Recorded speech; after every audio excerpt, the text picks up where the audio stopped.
Now, it's time for Veteran Diaries with your host, Nick White.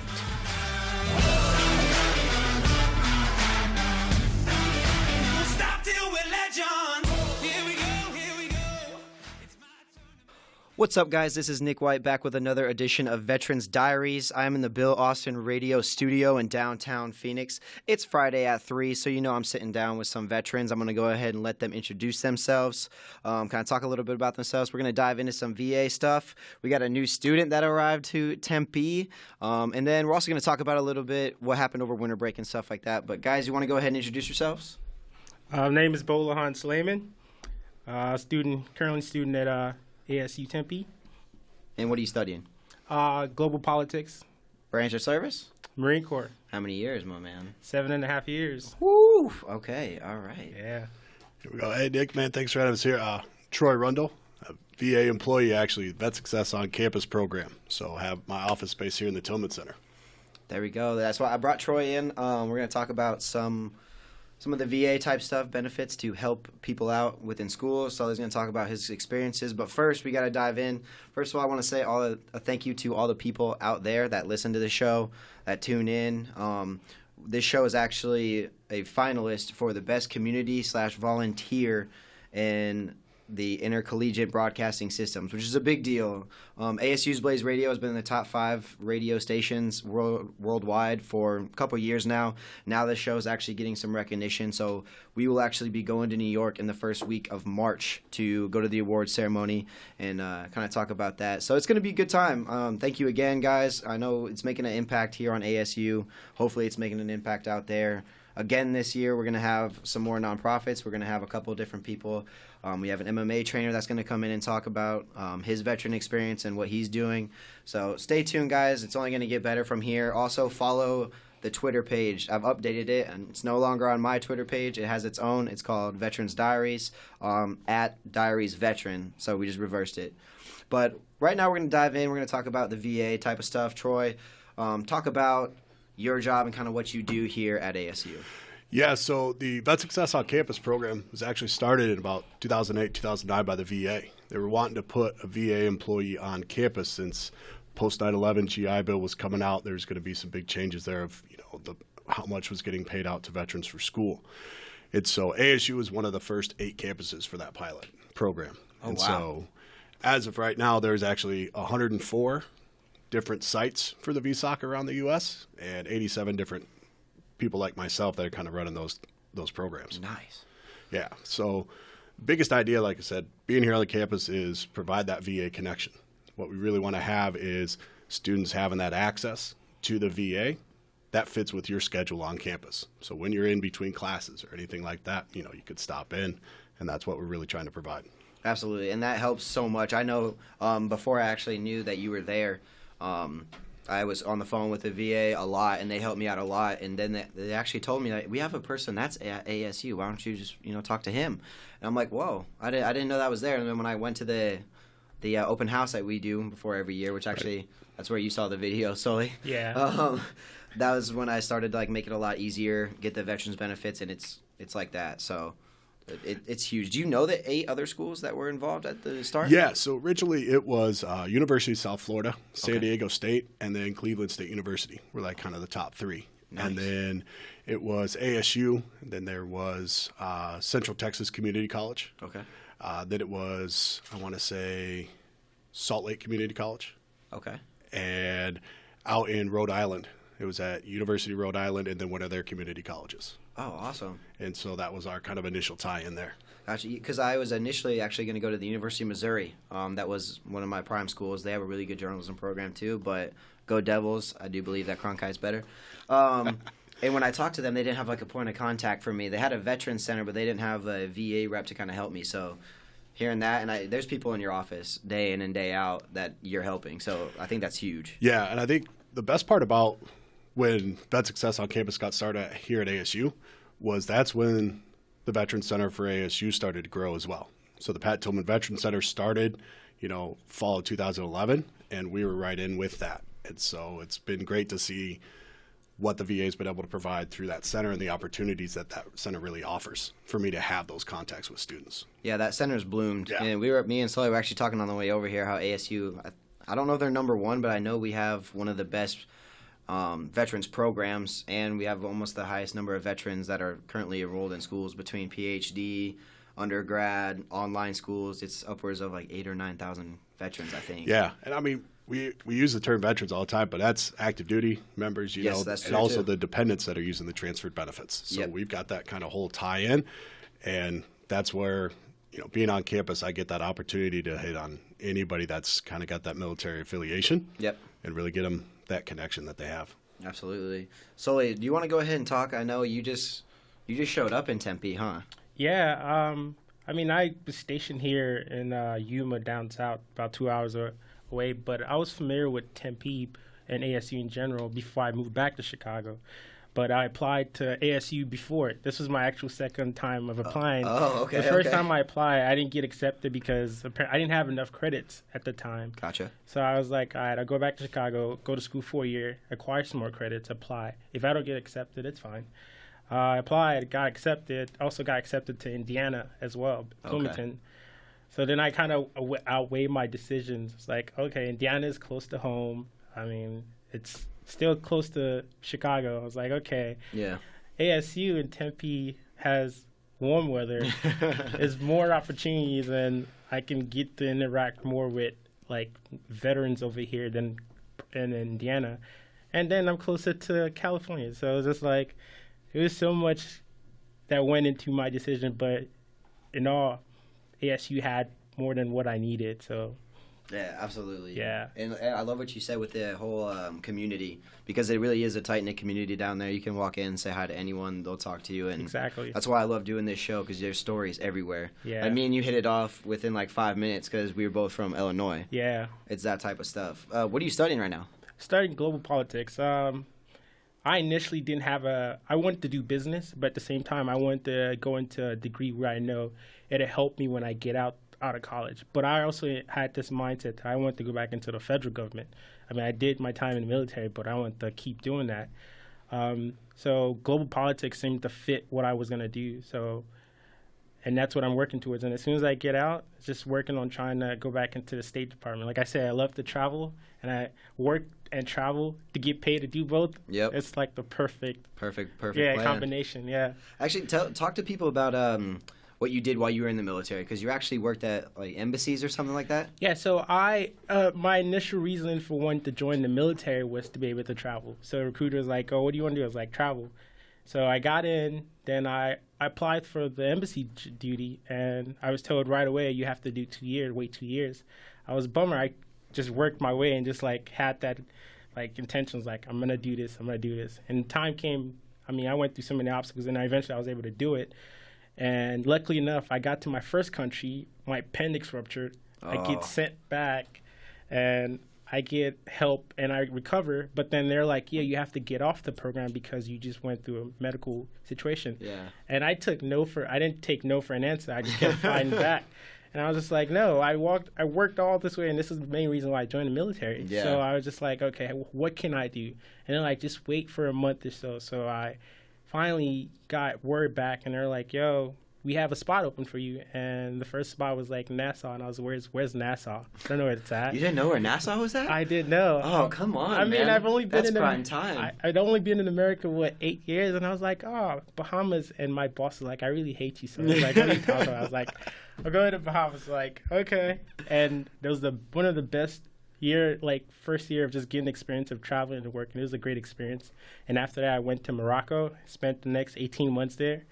And that was probably my favorite duty in the whole military and just in the Marine Corps in general. So I was excited to do it. I was going to say, I thought being stationed in Italy was awesome. You went in the Bahamas. Yeah, the Bahamas and Morocco. I can't complain. What can I say? Sorry, Ryan. I don't know if I told you, Ryan is one of the outreach team members. That is actually what he wanted to do. He wanted to do security at the embassies and all that stuff. Yeah. So I actually thought that was kind of funny. I was going to have you guys talk together too, but we'll talk it out in the Veteran Center for sure. Yeah. I'm assuming you're using your GI Bill benefits and all that type of stuff? I am. This last semester was actually my first time using it, and And coming down here, I had some issues when I came down. I kind of talked to Troy about my issues, and he's been helping me with trying to resolve them. But yeah, it's nice to be able to use the GI benefits. Because in Illinois, I was using the state grant, which helped me for a little bit, but I kind of need the extra stipends to kind of help with school. But absolutely, and that's one of the big things as veterans get out of the military. Almost 9 times out of 10, they have a possible education benefits. Right. Troy, you want to talk about kind of what the different benefits are, like what they entail, stuff like that? Yeah, I mean, we could go over that. The biggest one, obviously, that's going on right now, your Chapter 33, your post 9/11 GI Bill. Yep. And one of the things that when students come in, I try to get them to understand. They go, I've got my GI Bill. Which one? You've got you've got 3 options, so it's always important. It's Chapter 33, the post 9/11. So that started up with for folks that had the active duty time after 9/11 2001, but depending on your percentage, that's going to put in some money towards your in-state tuition. You've got a percentage coming out for your book payment, and then it's got that monthly housing, the BAH, which is E5 with dependents for the zip code of the school where you're at. Which is really good pay in the Phoenix area, by the way, guys. Yeah, and for right now, I mean, each of the ASU campuses are still that main Tempe location, so that's going to be that payment. And is that changing? It is changing. Okay, yeah, so I thought it was where it's moving. Go ahead. It is moving. So that was part of one of the provisions from the Forever GI Bill, where they were looking to pay based on the zip code of the physical campus where you're at. Gotcha. And so the implementation of that is being pushed back. So they're going to still pay based on whatever zip code's in the VA system for the main campus. Okay. But starting December of 2019 is when they're going to get all that updated, and starting spring of 2020. Right, yeah, that's the time frame. Yeah. I always got to think about it this early on in the year of where we at. So spring of 2020 is where we're going to see that change, where they're going to charge based on that. Okay, awesome. And then what are the other 2? So the other 2 would be your Montgomery GI Bill Chapter 30 is the other main one. So that's for those on active duty. And then 1606, the Reserve Montgomery GI Bill. Oh, I did not know there was that one. So there is that Reserve GI Bill. And so those are the main education benefits for UC for the service members themselves. So Chapter 30 pays that flat monthly payment that a student then uses to pay down tuition. 1606, the Reserve GI Bill, similar. Where you get that monthly payment, and you use that as you need to. Gotcha. Yeah, and so for those of y'all who don't know completely, I had the post 9/11, which is awesome. I love it. It helps out so much. Book stipends. You don't realize how much books are going to be sometimes. Luckily, I didn't have to buy books this semester, so I didn't need it. But when you do, you get 6 or 7 textbooks. You take 14 to 16 credit hours. They start to add up, so it really helps. And then Sully, with you just moving down here, how did that factor in? Did it help you get the books and help you get ready to get class and get an apartment and all that type of stuff? Well, I saved before I came out. I haven't really gotten my my stipends yet, but I know I'm going to get it. But yeah, I saved before I came here, so the payments I got from my last school that I had, it did help me come in here because I had to save a lot to move and just get all my stuff out here and just plan to get a place and just buy my books and all that stuff. But yeah, the GI Bill did help me a lot last semester. So yeah, and that's the way. And Troy, I don't know if you want to touch on this, but I kind of know how it works because I was talking about this last year with some people. Right. With the benefits, it's after a full month, correct? It's since the break and all that stuff. It pays that month behind. Yes. And so with classes starting January, those first payments will kick out February 1st, and then book payment always important to remember too. 14 days before the start of the term, as long as everything's in the VA system. So they get that month behind. Same with your Chapter 30, your 1606. Yep. And then dependents, same thing if they're using any of the benefits. And then quick thing, guys, if you guys don't know, also is an enrollment activity form. For those of you guys that are trying to use benefits at ASU, that is the form that you guys are going to want to fill out. Helps out. That goes into the Veteran Center, and then they send it off to the VA. Is that correct? That is correct. So each school does do it a little bit different. So for some of our students that are transfer students in, they're coming in saying school had it this one way.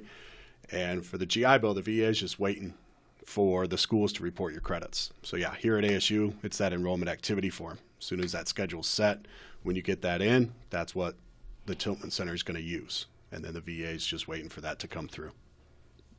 Awesome. So, talk real quick. We're going to kind of transition. So, you're in global politics. Yeah, I am. So, end goal, like, kind of, what are you looking to do once you graduate from ASU? And when are you looking to graduate, too?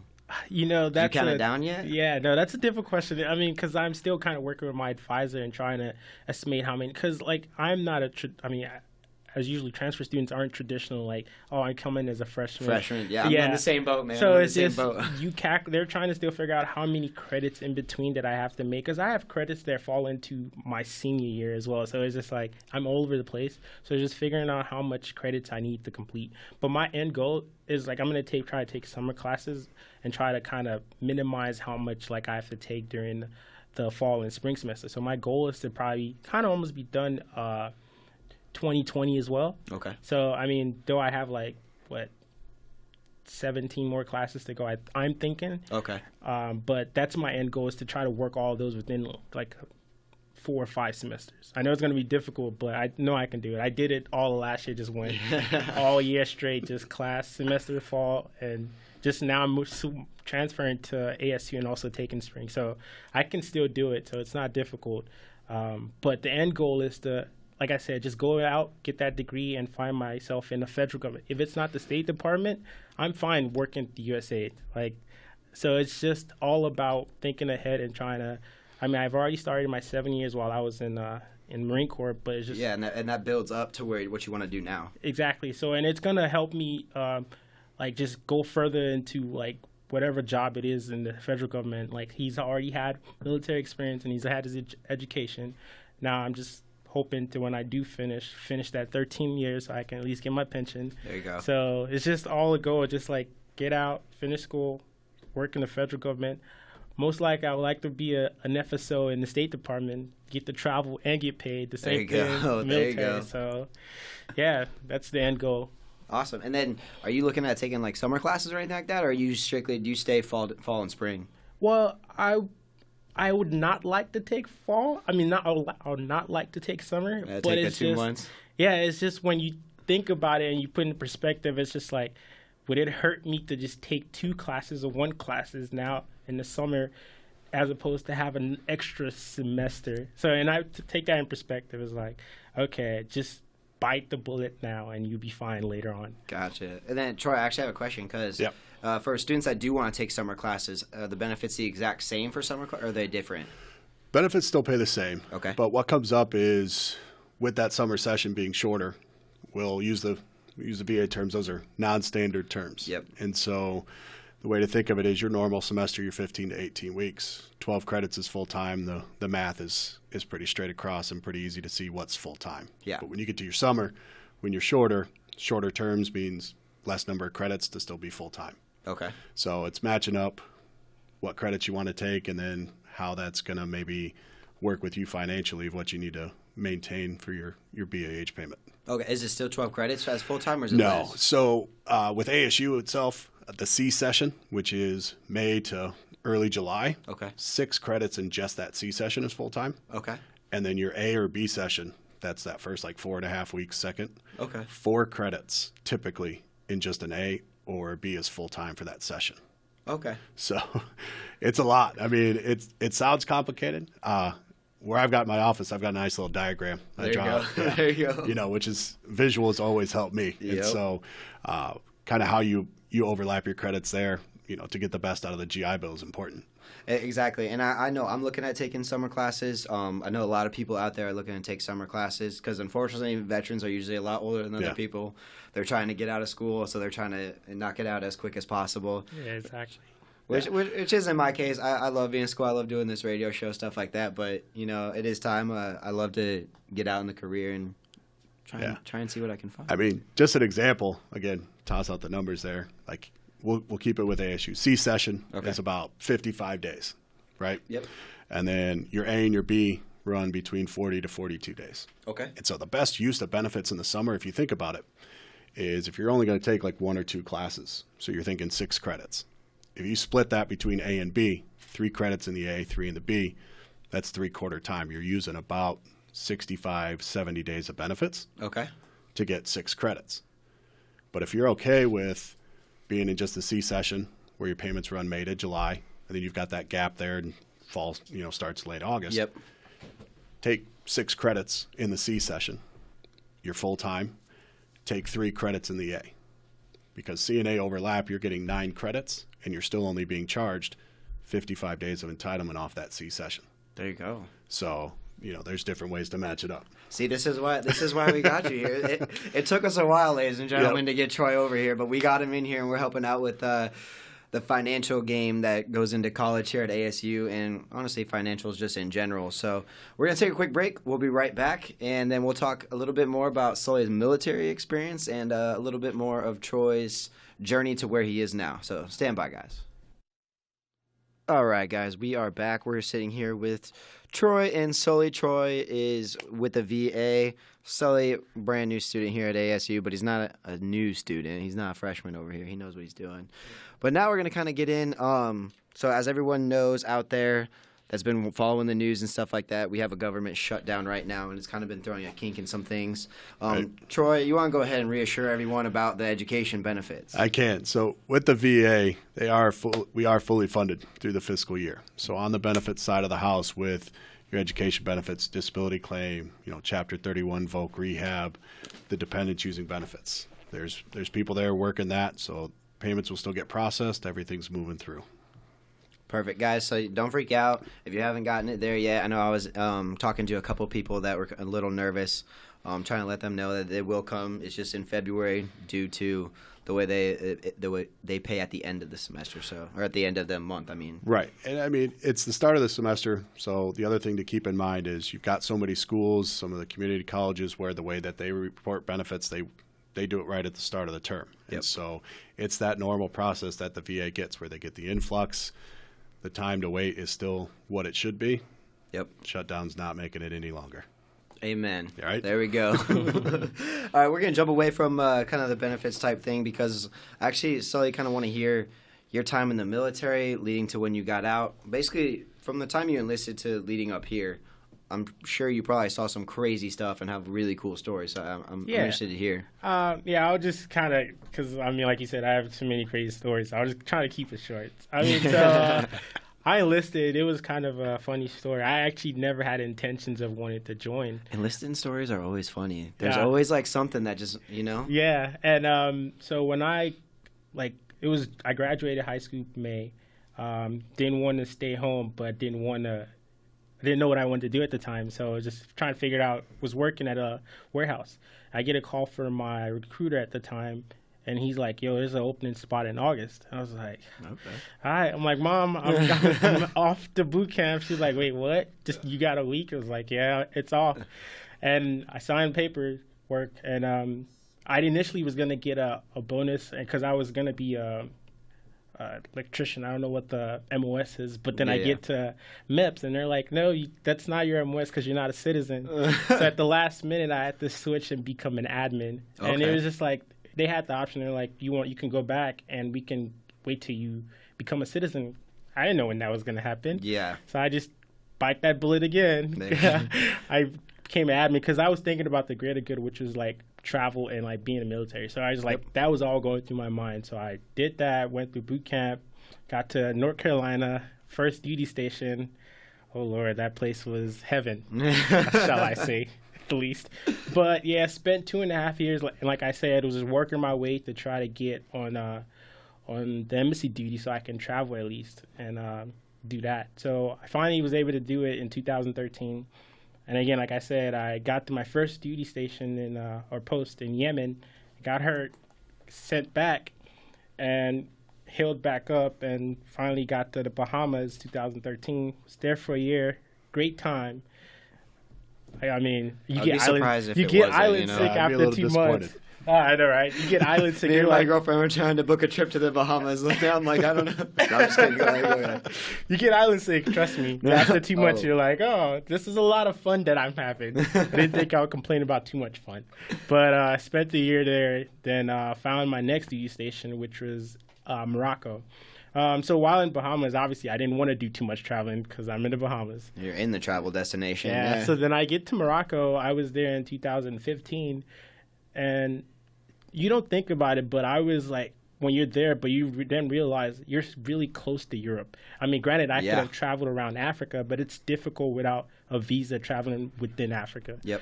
So when I was in Morocco, I like to travel, like I said. So I got to as many places I could while I was there, but at the same time, spend as much time traveling through Europe and back. I did like 3 backpacking trips by myself. So much fun. Oh, yeah. The last one I did was in 2016 with my buddy. We went to Spain, then a day in Spain, then 2 weeks in Cape Town.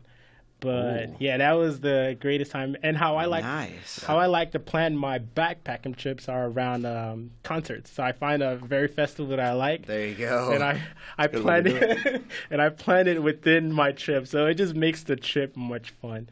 But yeah, then I got out in 2000. I mean, I had no intentions of wanting to get out, but it just, when my options were presented to me, where it's either you do another 3 years in Yuma. For anyone that doesn't know, Yuma is 3 hours south of it's close to here, but it's it's either do another 2 years and wait so you can travel back again, or just get out and finish school and just work my way into the federal side of things. That option was a no-brainer. I just didn't want to do it again. I mean, nothing against serving. Just doing being another in 20, Yuma, man. Just being in Yuma, that heat. I got here in July 2016 in Yuma, and no one warned me about how hot it was here. Yeah, but yeah, I spent my last duty station in Yuma, and that's how I came to find about ASU, because I really didn't know much about it unless I was stationed in Yuma, and I just had more about it. And funny story, one of my Marines, she didn't tell me this until a year after later, that she said I motivated her to join. Really? To come to ASU. Because I initially had thought of, because when I applied and did get approved, and she was already further along than me, and she wanted to come back to Chicago, and I was like, no, why do that? Yeah. There's ASU down 2 hours. If you apply, you can get in. And she was like, sure, why not?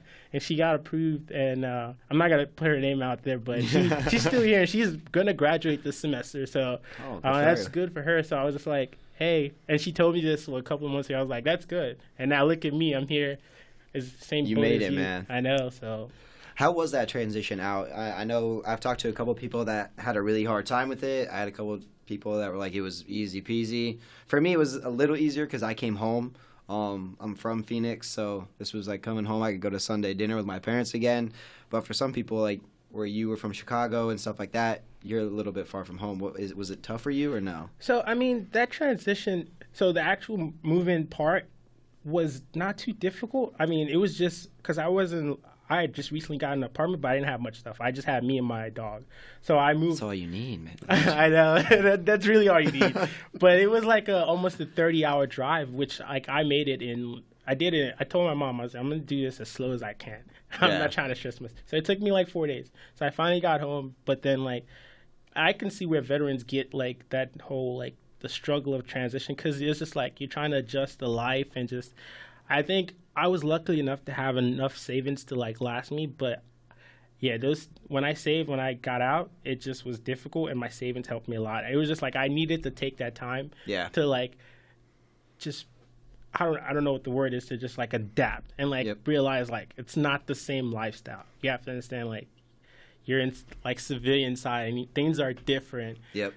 But the biggest shell shock for me was I took a month. I did the same thing as you. I saved up for a truck. I was saving the entire year of my last year, and it wasn't until about a month hit and I had to start looking for a job. Well, I didn't have to, but I wanted to. Yeah. And I was like, this is weird. Like I felt like I needed to go back from block leave. I wasn't ready for that. Yeah. And like that was when it really sunk in. And once I got a job and you start getting acclimated, I feel that's when it makes it a little easier. Yeah. But Troy, we're not leaving you out. Talk about what led you to be the VA rep at ASU. I know you weren't in the military, but you know a lot of people that were in the military. Right. Yeah. Wasn't in the military. Actually, considered it before going into college. Had grandfather that was on the military side.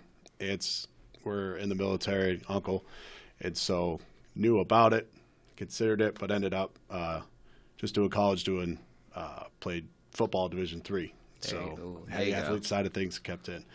But the roundabout way I ended up at the VA is actually just kind of fell into working for the VA. Okay. In grad school, went for counseling psych, and when I had applied, had worked, some MDA, muscular dystrophy camps over the summers, working with folks with disabilities. And the director at Ball State that ran their disability counseling, their rehabilitation counseling program, called me up, was like, hey, we saw this on your resume. Would you want to do this part of, counseling psych? I was like, sure, I'll give it a shot. Yeah. I enjoyed it, enjoyed that part of working with the disabilities. And that was my internship, was actually in the Chapter 31 Voc Rehab program up in Fort Wayne. Okay. Yeah. There you go. And so got introduced to the VA through that process. Really enjoyed it. So graduation, a couple jobs that were open. Was one of the ones was here in Phoenix. I lived in Colorado as a kid, so I wanted to be back out west. Yep. Knew a couple people here in Phoenix, applied, got lucky, and started doing that Voc Rehab Chapter 31, and that was 2008. Okay. So that's where I got that introduction on the VA side. Then the Vet Success on Campus just kind of grew from there. And then you said the family members that were in the military branches, stuff like that? I am probably a terrible child where I haven't really asked or paid attention. One of the cool things, though, unfortunately, my grandfather on my dad's side passed away last year. But then when they were going through his stuff, they sent me a commendation letter that he got from World War II. Oh, wow. From his time in service. And we were trying to look up if it was tied to anything specific, but couldn't find it. So that's up in my office there. And so that's a pretty cool thing to have and, kind of realize what he might have done and where that was at. And especially from World War II. And I had a guy that I interviewed last year. His name was Rogers Beasley. And he had some crazy stories. He was in the Battle of the Bulge. He survived that. And then he ended up breaking his leg right after that. So he went through all of that and then broke his leg right after that. Oh my God. So World War II's always been, and there's just things that keep resurfacing and stuff like that. So, but I'm actually, you played football. I did. Talk about, because I kind of have a feeling, but do you think like the discipline with the military and as like a football team is in the brotherhood, all that type of stuff, is that like the same? It is, because that question does come up where just in the interactions with students when they're in my office, there's some that just assume, oh, what branch did you serve in, which is a safe assumption working for the VA. But I think it is that connection, that brotherhood. Yeah. Because obviously not the same, but the amount of time that you spend out there on the practice field with each other, working out, going through game film and things like that, you make that connection of who you're looking out for and who you're paying attention to. And so having that experience through actually pretty much my whole entire life. My dad was a college coach, so I grew up around there you go. Those athletes where got the college kids messing with coach's kid a little bit. So got that kind of interaction. It made it a little bit easier for me to understand, or at least to see from that side when the student veterans are coming in, looking at that transition piece. You're no longer with your buddies, with your unit, how that is, the same of when I was done playing football. I didn't have that teammate there to be accountable to, or who was looking out for me. Exactly. So again, a little bit different, but can kind of see that perspective, and it's helped me out in working with the students, each day. Oh yeah, if there's one thing other than the military that everyone knows, it's sports. One of my best friends just finished his football career at Arizona Christian, great football player, and he's kind of going through the same thing. Yeah. He works out like 4 times a day because he's so used to going to practice and stuff like that. So, I mean, that's why I love tying sports in. Everything can relate to the type of brotherhood, and that's something that I love about veterans and just military in general. But we'll jump pages. There's not only education benefits at the VA, guys. I know we kind of made it seem that way, but there's not, I promise you. So, Troy, you want to jump in and talk a little bit about more? Yeah, absolutely. You've got the different sides of the VA. The benefit side is what's coming out to you. So that is your education benefit. But there's also the VA home loan. There's service-connected disability compensation, where injuries that you might have had in service, you can file the claim for that, see if they can get you set up there. Through the VA Medical Center, you have your treatment, anything there. That was kind of the big thing when we started here, or when Vet Success on Campus was getting big. Through the VA Medical Center, for those that were deployed, there's that 5 years of health care for if you were in kind of those combat areas. And initially when that started, guys coming back that we saw coming here to ASU, a lot of them weren't aware of it. Okay. And so being here on campus, was able to talk to them when they come in. They're sitting here and they're like, I don't know where to go. I'm feeling sick. I was like, hey, did you know about this? They're like, oh, really? But when you grow up as an adult and you don't have like someone to book your sick appointments, that's huge. We're like, oh, we'll just stay in bed and drink Sprite. Yeah, and so, but the last couple of years, seeing more of the veterans and service members coming back to ASU, actually a lot more of them are aware of that. And so at least we know that the information's getting out there, which is key. But for a while there, it is, hey, there's these things. And so I think that's the big thing with having the Vet Success on campus at any location where we're at, is there are going to be some of those folks that maybe didn't listen or didn't get the proper info on the way out. Yep. And so it's feeding that of, hey, you've also got this at the VA, because there's a lot to understand. Oh, yeah. But, that was the hospital side, and then Chapter 31, vocational rehabilitation, can be similar to the GI Bill. It's an employment benefit, but, part of that may be retraining or education. And then the dependent benefits as well that are out there for those. Absolutely. So, guys, go online, check it out. If you have any questions at ASU, I'm sure Troy can help link you up with the right person if it's not him. But other than that, definitely go look online. That's where I found all my stuff at. So that'll play a part. Yep, va.gov is where you can go for that VA information. You've got the general call center, which is 800-827-1000. So you've got VA questions. If you filed a disability claim, you're checking on the status of that. The biggest thing is for the GI Bill, when you've got specific GI Bill questions. Obviously, for those here at ASU, community colleges around here, you've got that connection with me. But the other option is calling the GI Bill hotline, and that number is 888-442-4551. So knowing which benefit you're calling and the reason why is big when you're checking with the VA. Yeah, absolutely. I've done that. I called the wrong one time, and yeah, I mean, they transitioned me, so it went right. fine. They still help you out, and they'll get you the info, but you'll get a little bit more in depth when you're at that right spot. I love what you said, too, about, maybe they didn't listen on the way out, because I thought the VA was just a hospital when I was in, and then I, found out they came and gave us, this seminar on my way out. We did, it's called TAPS, Transitional Assistance Program. Yeah, remember that. Yeah, you did, yep. Yeah. And they had someone come in, I was like, oh, man, this is about to be so much fun going back to school. Yeah. There's just so much information in a short period of time. That was what it was. It is. And so, that's why I really like being available through the Vet Success on Campus program is that is a lot of info. And even when I'm looking at all of it and have a understanding, I know how it sounds. Yes. And so being able to take that time, students come in, get the information piece by piece as it can fit with what they can handle. Yeah, that's good. Because they're 2 tests earlier today and they're trying to do a paper, but I'm going to come in, I got to ask and see how much benefits do I have remaining. Yeah. We can work with you on that. Too easy. All right, guys, we only got a couple minutes left, so we're going to go into the final 4 questions. All right. We love these. Well, I do. I think I like hearing the answers more than anyone. So we have 4 questions. Did you guys have any funny nicknames in the military or out of the military? This is my favorite question because mine, it was Mayo. It's my license plate. It's my Twitter handle. It's stuck. That baby stuck with me since I was in the military for 6 months. One of my best friends gave it to me because I'm white like Mayo. And my last name's white, so they're like, oh, hey, mayonnaise. And it's from a movie, but we just negate that, Yeah. Funny nicknames for you guys. I've had a few growing up. One in college all the time was just Little Rundle because my brother was ahead of me, so everybody knew who he was. Our father was actually our coach there at school, so just kind of goes down the line of, even though I was outweighed both of them and a little bit bigger, still Little Rundle off of that. And I'll toss this one out there, man. I was Mad Dog for a little while as a kid. Hey, there you go. Okay. I bit my brother once when we were Gotta get you the nickname. he had messed with something that I had, and I was 5 or 6, and I happened to bite him, and Mad Dog stuck for a little while. And it's funny how you get them, you know what I mean? One day he was just yeah, you're like mayonnaise, you bit your brother. Yeah. Yeah. Sully, what you got? Or There Sully, you go. the nickname. Okay. That's my nickname. Mine wasn't too difficult. It was just my name. No one really knew how to say it, so it was just Sully.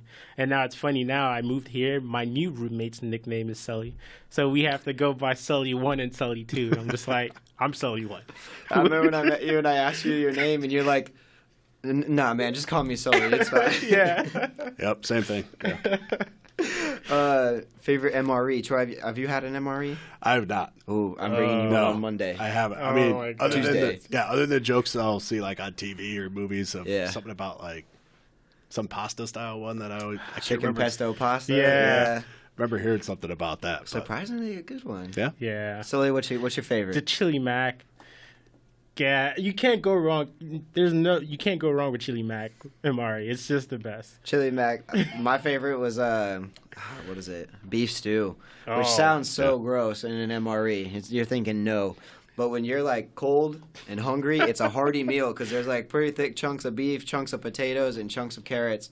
And you get like cornbread, and I think it was like one of the only ones that came with Cheez-Its, Oh, really? which was like the highlight. Like you didn't really care about the beef stew, you had Cheez-Its, Yeah. man. But no, chili mac. Chili mac comes with Skittles. I always too. look for the Skittles in each one of those MREs. I'm just like, Skittles? No, whatever. What?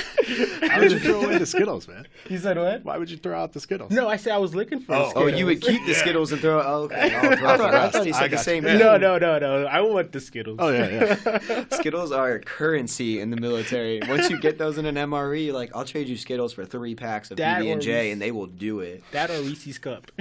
Yeah, the Reese's Pieces. I'd never trade that, man. I'd hang on to that one. All right, last one we're gonna go with. I'll change it up for you, Troy. But so, like, think about it. What was your most like disliked thing to do in active duty? Like kitchen police, CQ, 24-hour duty, roving guard, whatever. And then Troy, what was, I'm gonna go with what was the worst conditioning piece you had to do in football? Oh, dude, I mean, I just hate running in general. But Naturally. we did the 300-yard shuttle, Oh yes. where it is, what is it?